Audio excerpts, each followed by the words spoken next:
time to get down to the brass tacks. My name is Mel Sams and I'm the Managing Associate of Sams CPA.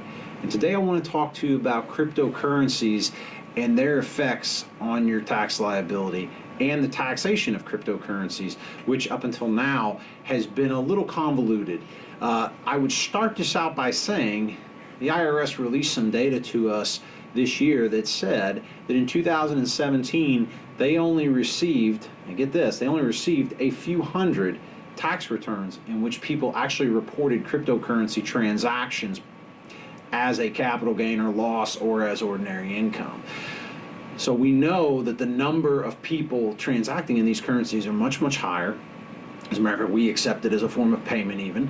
So I know that a lot of people are using these coins throughout their daily lives, and the IRS knows it too. And they've come out and they've said that 2018 is going to be a landmark year for enforcement.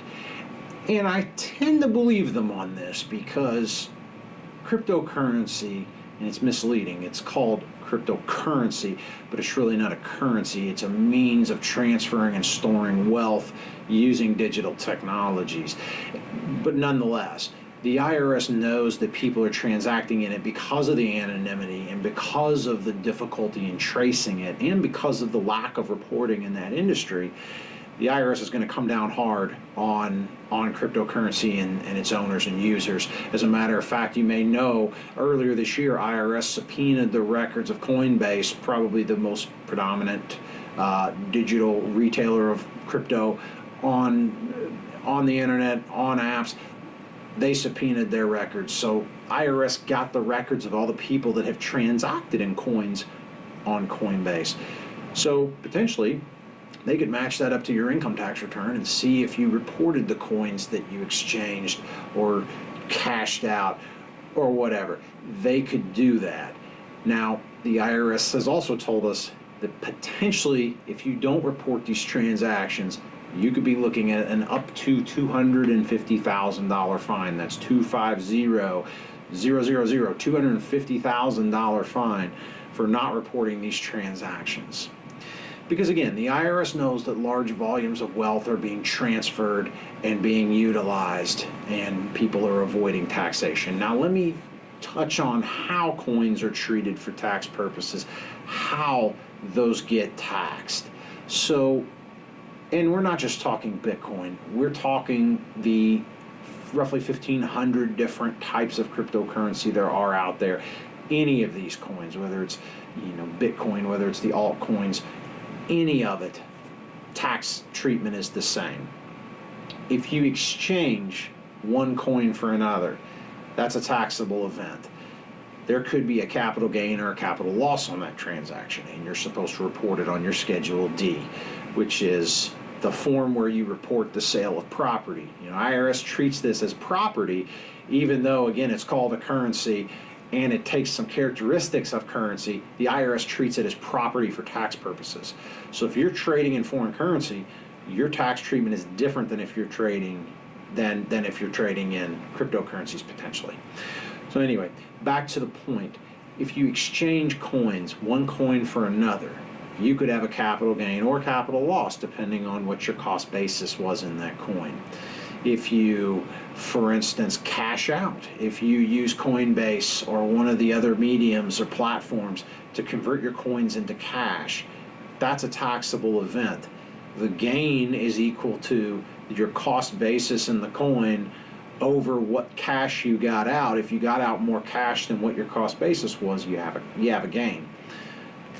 And cryptocurrencies are like stocks in that if we hold them for more than 1 year, so 365 days plus one, we get the more favorable long-term capital gain tax treatment, which is currently 15% and can escalate as your income goes up. But most coins aren't held that long. Most coins we're using to transact on a short-term basis.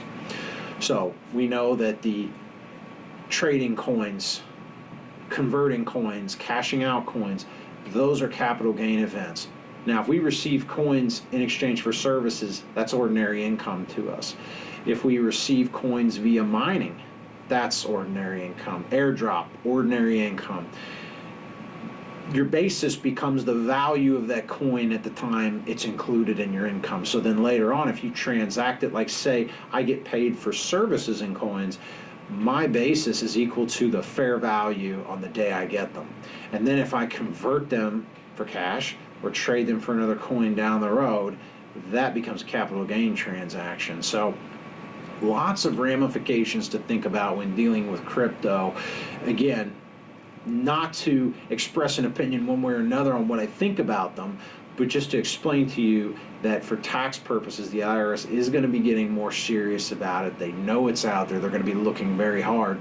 And Coinbase, for those of you that are using Coinbase as your platform, you have your wallet with Coinbase, you could very well be receiving a 1099 from them if you transact coins over a certain amount, much like with your credit card merchant processing. If you process more than $25,000 through your merchant processor, you get a 1099. That changed about 7 or 8 years ago. Now, Coinbase will be sending you a 1099. So if you're utilizing cryptocurrency in your business or in your personal investment or for any other reason, you need to be aware of the tax ramifications.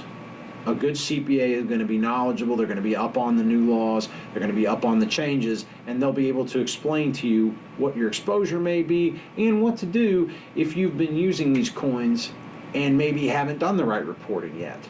The IRS is always more lenient if you come to them with a problem versus them coming after you with a problem. So talk to a CPA.